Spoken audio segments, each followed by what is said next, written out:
Hello, my friend. I have a special invitation for you. I have a new, potent, concentrated group coaching program called Crucible. We begin on April 10th. You can go check out timewitchery.com/crucible, and I'm going to tell you all about it at the end of the show. So if you're interested, stay tuned.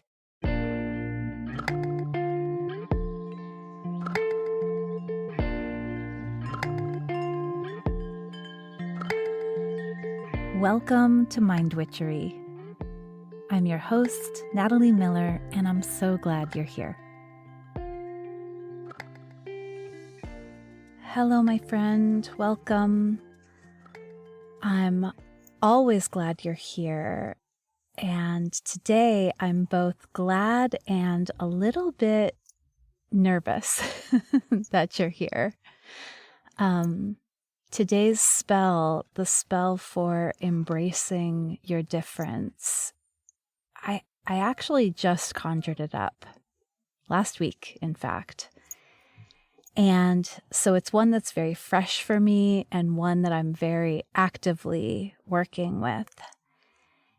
And I really feel impelled to share with you a little bit more about myself, a little bit more about where this spell is coming from and why it feels so powerful to me. And I'm guessing that many of you out there will relate. I know none of you have had the same experience that I've had, but I'm betting that some of what I say will be familiar to you in your own way, of course, with your own details in your own way. And some of you might not relate, and that is okay. All right, so I was a very different kid. And I was different in a few ways, and I want to talk about that a little bit. So one of the ways that I was different was in my appearance. So I have never had tons and tons of hair. I've always had not so much hair on my head, or really anywhere else for that matter. And when I was a little girl, my hair came in really late. So I was 2, 3, 4 years old, still with little wispy curls. And it really wasn't until I was probably 8 or 9 that my hair really started to come in. So I was always very aware that that was a difference. And I was so envious of all of my friends' long, straight or curly or frizzy or anything, just to have like a big head of hair like all my Barbies did, like, like everyone I saw in pictures. It just seemed so glorious to have a full head of hair. And in fact, my little sister did have very thick curly hair, and I used to braid it and brush it and style it all the time. Aware, of course, that I couldn't do that with my own. So another way that I looked different is I have very deep set eyes. I get these from the Polish side of my family, these deep set eyes. And my deep set eyes have darker circles under them. It's because of the structure of my face. And I remember being in middle school, and there was one teacher who I guess, didn't understand that this is just my face. I just have dark circles under my eyes. And she was always expressing concern for me. Are you eating? Are you sleeping? Are you healthy? Oh, these circles. And I wasn't conscious of them when I was a little girl. I was kind of busy worrying about my hair. But when I was in middle school, I started to become very self-conscious about the circles that I had. Oh, also, by the way, I had very thick eyeglasses. I laugh because the image that comes to my mind always is of these very 80s style plastic frames, clear pink plastic with a little Snoopy on the side right at the temple. And so I not only also wore glasses, but they were thick glasses because my eyesight was pretty terrible. So those were a handful of the ways that I just looked different. There were other ways I was different as well, though. I was a super early reader, very, very early. I was reading at like 2 and 3. I was already reading.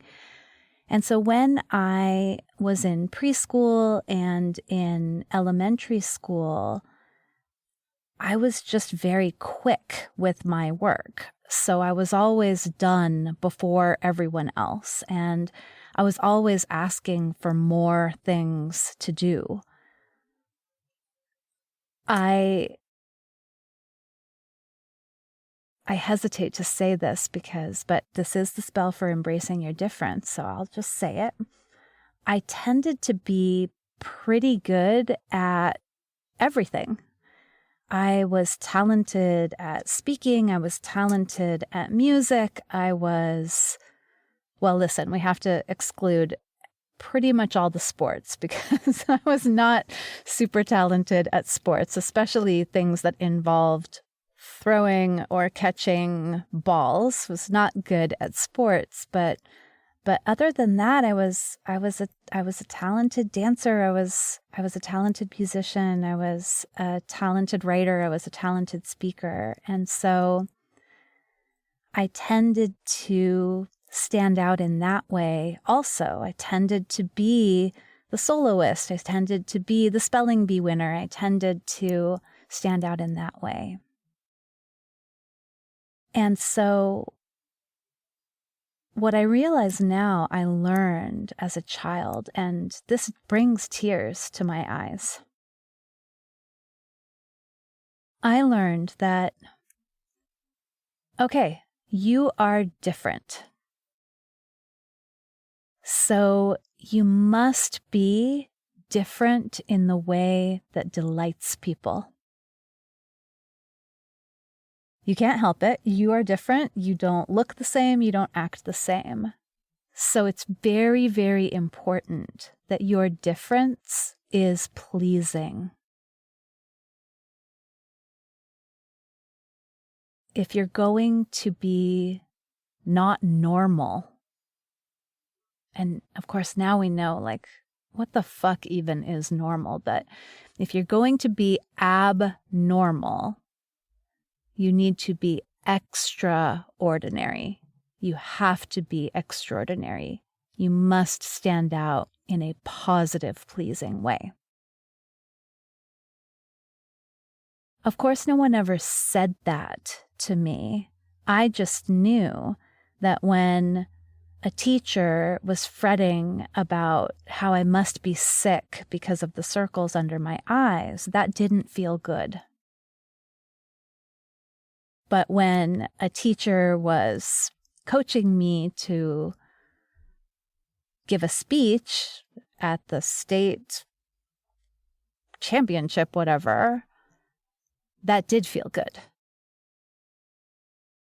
And this isn't, I know, it's sort of like I'm stating the obvious, but I guess that for me, it wasn't obvious that these two things were linked for me, that pushing myself to always be the best, pushing myself to be first chair, to be president, to be captain, to be the valedictorian, was in part insurance.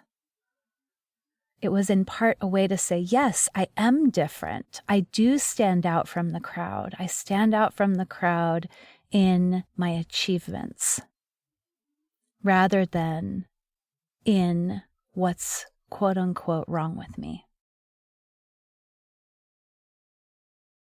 So as we fast forward many decades, here I am now, I'm 44 years old. And just last week, I was in New Mexico. I went to Taos.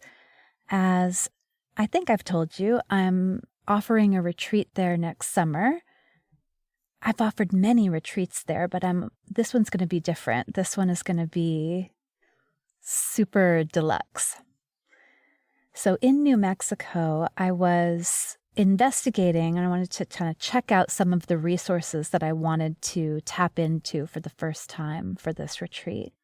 And one of the things that I did was have an intuitive reading. And in this reading, which was not about my childhood at all, actually, but the intuitive asked me, hey, do you do any inner child work? And I said, yes, I do. Actually, that's something that my coach is really into, and I have been doing inner child work. And he said, okay, I have the strong sense you're supposed to do this in the evening. When do you do it? And I said, I do it in the morning. And he said, yeah, you're supposed to do it at night. And I said, okay. I put that in my back pocket.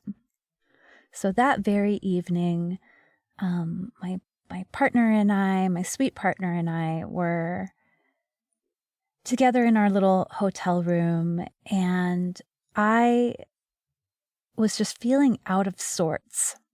I was feeling unpleasant. I was feeling kind of restless and and I was in no mood to be pleasing. And while I generally feel in my partnership full permission to be unpleasant at times, sorry, sweetheart, but I do. In this moment, I did not. In this moment, I did not feel that was okay. And we had, as close to a spat as we have. We don't really fight, but we just had this moment of friction. And I went into the bathroom and I started the bath, and I was feeling very agitated and upset, and I lowered myself into the warm tub, and I remembered the intuitive had said, hey, work with your inner child at night. And so I closed my eyes and I gathered this image of her. Oh my gosh. Third grade.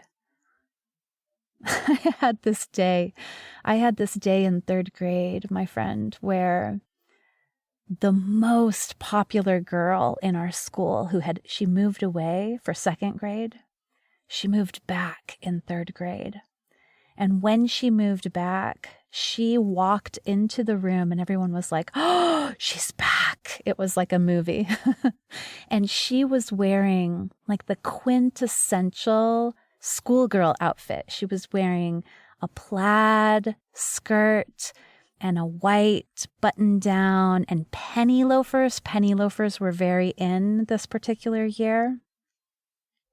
And she had this swingy blonde hair, and she walked into the classroom, and I just was like, wow, she looks like she just walked off a TV show.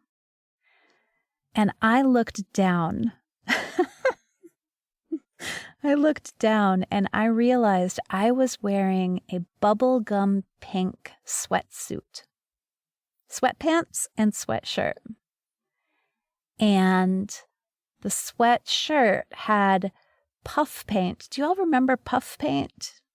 some of you might be too young, but puff paint bunnies on it. And, here I am. I've got my pink glasses with Snoopy on the side. I've got my bubblegum pink sweatshirt. I've got my little tendrils of frizzy hair. And I just remember feeling like, oh, this is not good. This is not good. This is not okay. I'm so different. So as I'm sitting in the tub, 30 years later, or 35 years later, I'm sitting in the tub in Taos, New Mexico, and I gathered this image of that little girl. Whew, that brings tears to my eyes. I gathered this image of this little girl to my heart and mind. And I just knew what she needed to hear. And I said to her, there is nothing wrong with you. There is nothing wrong with you. And that is the spell. That is the spell for embracing difference. There is nothing wrong with you.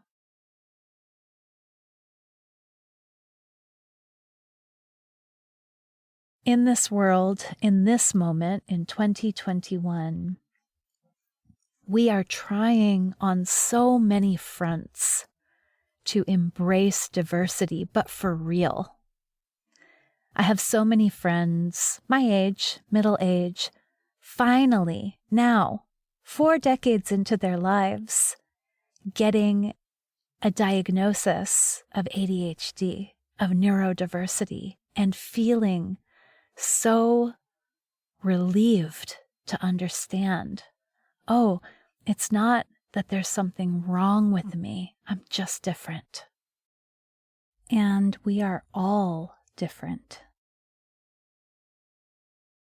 Now it seems slowly, very slowly, and not steadily, in fits and bursts,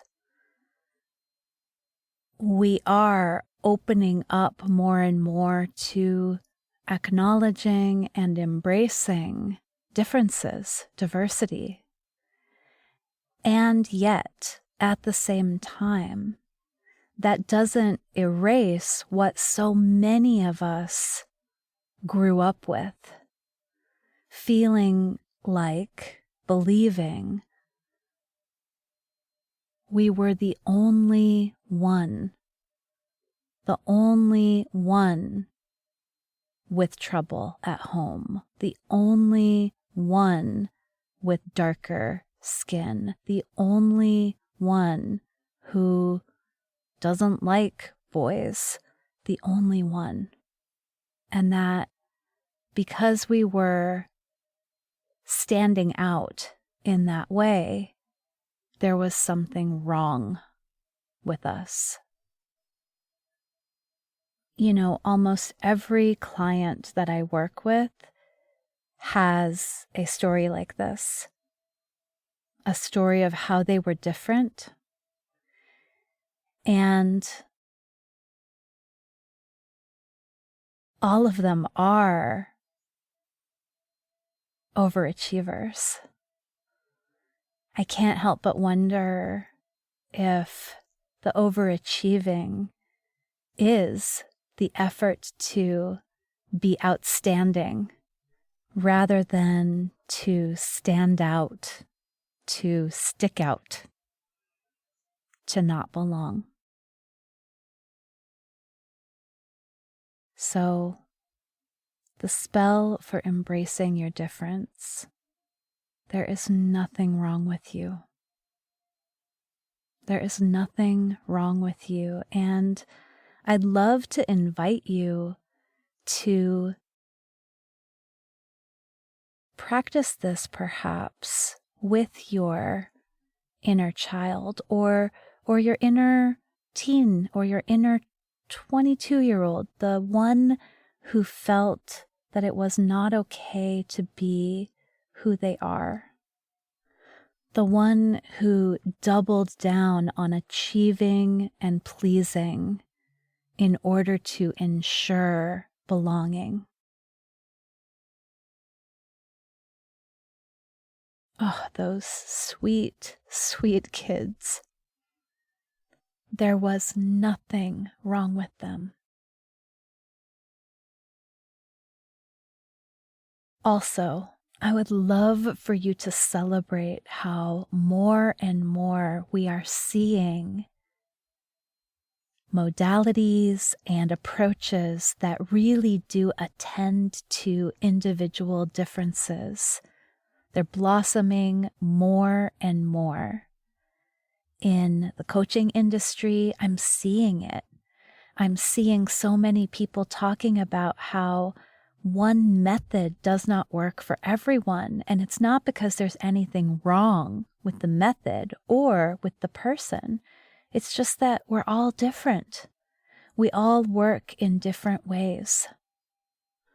As we all know very well, there are many societal structures that benefit from and therefore enforce normativity. People who are willing to conform, to squeeze themselves into boxes, to embrace ways of being that suit those in power. Those are much easier people to control. You know, that makes me wonder, actually, if those of us who have an unreconciled relationship with our difference, that is, those of us who are not completely comfortable being different, both in the ways we are outstanding, that is, we rise, I guess, above or we stand out from the crowd, and in the ways that we stick out, stand out, the ways that we're quote unquote abnormal, which of course is bullshit, but still. When we have an untended, unreconciled relationship with that, I think we're more susceptible to falling under the spell, falling under the control of a person who would love to tell us the way that we should be. I say this because I myself have recently emerged from a couple of relationships with narcissists, with people who wanted me to conform to their idea of me. And they were, I think, attracted to the ways that I was outstanding, but then in relationship exploited the fears I had about being different.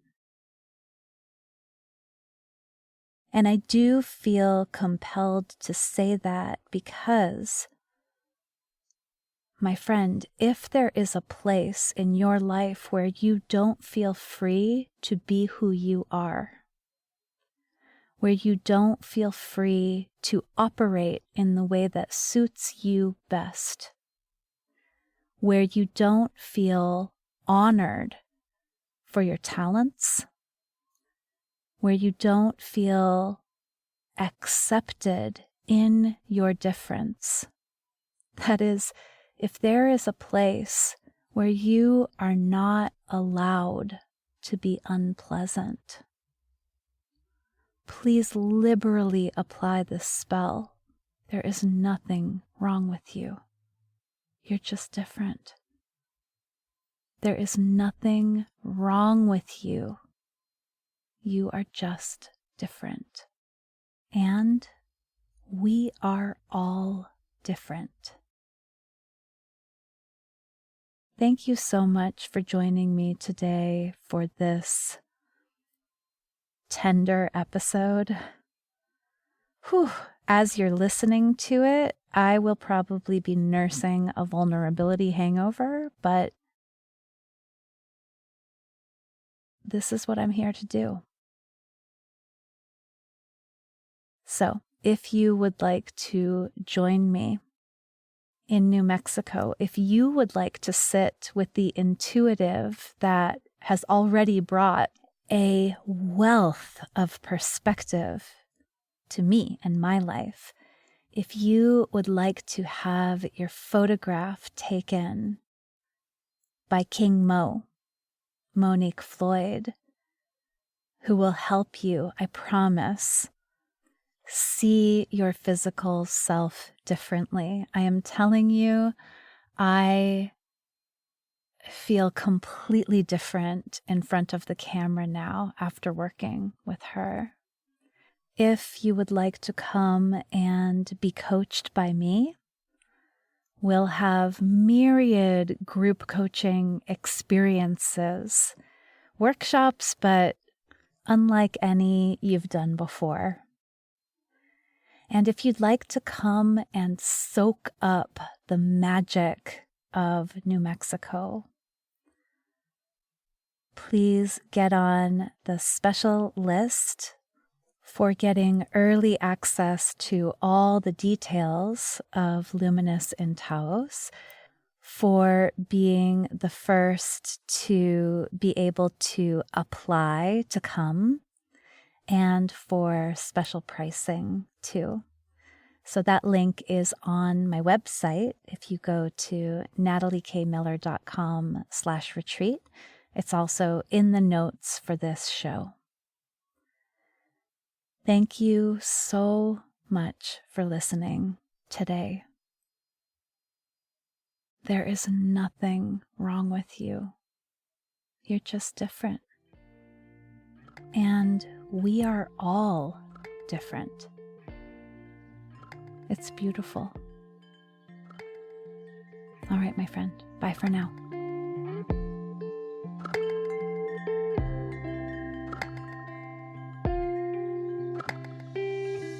Thank you for listening to this episode of Mind Witchery. To catch all the magic I'm offering, please subscribe to the show. Or if you want a little bit of weekly witchiness in your inbox, sign up for my Sunday letter at mindwitchery.com. If today's episode made you think of a friend or loved one, your sister, your neighbor, please tell them about it. We need more magic makers in this troubled world. Like all good things, this podcast is co-created by stellar people. Our music is by fabulous DJ, artist, and producer Shammy D. Our gorgeous art is by the sorcerers at New Moon Creative. Mind Witchery is produced in conjunction with Particulate Media, K.O. Myers, executive producer. And I am Natalie Miller. Till next time. Hello. As promised, here is a little bit of info about my new group coaching program called Crucible. You know what a crucible is. A crucible is a container in which transformation occurs. It's a strong container, basically like where you melt down metals so that you can make new things. You can make alloys. And my program is called Crucible because it is designed to give you a space where you can summon the courage, the inspiration, the momentum that you need to finally take action on, to finally manifest that thing that you have been wanting to do. And what is that thing? I don't know. That thing might be a new offer if you are an entrepreneur. That thing might be the idea for the book that's been swirling around in your head. It might be an outline for that book. It might be a whole short story. That thing might be a job description for the assistant that you've been wanting to hire. That thing might be your own podcast. Whatever that thing is that you keep thinking, oh, someday I'd really love to make this happen. Crucible says, let's do it now and let's do it together. So Crucible offers 7 weeks of group coaching. Crucible offers insight into how it is exactly that I take an idea and make it real. Right? Now, this is not about me kind of imposing my method onto you, but it is about sparking your own creativity and insisting on a self-honoring way of creating. Yeah? Crucible is about community with other people who are also making it happen. And I cannot even begin to put into words how valuable that is. How much of a difference it makes to be surrounded by other people who are expanding and growing into what's next. Crucible is in large measure about helping you to claim the time and energy that you need to create what's next. And so we'll use my anti-planner, Time Witchery, to do that. We will use co-working sessions that are hosted by Flow Club. I'm very excited about that part in particular. So Crucible is not assuming that you have the willpower and courage and time and energy to make this thing happen. In fact, Crucible says, oh yeah, let's give you a place to generate that, to generate all that you need in order to manifest what it is that you want next. So you are invited. You can go check out Crucible at timewitchery.com/crucible. We begin on April 10th. We go through April and most of May. And then we get to take off for the summer, having finally taken action on that thing that you've been toying with, flirting with, wondering about, dreaming about for so long. So again, more details at timewitchery.com/crucible. I super hope you will meet me inside.